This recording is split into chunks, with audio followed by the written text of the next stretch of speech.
মানসিক প্রশান্তি খুব গুরুত্বপূর্ণ একটা বিষয়, অথচ এটাকে আমরা তেমন গুরুত্ব দিই না। যদিও এই প্রশান্তির বিষয়টা এক একজনের কাছে এক এক রকম। কেউ হয়তো সবকিছু গোছাতে পছন্দ করে, কেউ এলোমেলো থাকতেই ভালোবাসে।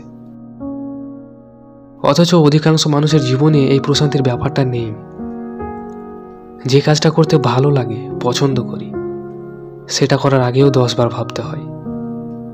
এটা নিয়ে কে কি ভাববে, কে কি বলবে, যেখানে উচিত ছিল যেটা করতে ভালো লাগে সেটাই করার।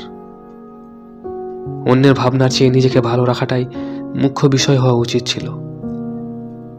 তাই বলে কোনো অনৈতিক বা খারাপ কাজ করার কথা বলছি না। সবাইকে ভালো রাখার চেষ্টায় আমরা নিজেরাই ভালো থাকতে ভুলে যাই। যে জিনিস আমাদের নিয়ন্ত্রণে নেই সেটা নিয়েও আক্ষেপ করি। যারা আমাদের ভালো রাখার চেষ্টা করে তাদের গুরুত্ব না দিয়ে লোকে কি ভাববে বলে মাথা নষ্ট করি, আর প্রশান্তির জায়গায় অশান্তি ডেকে আনি।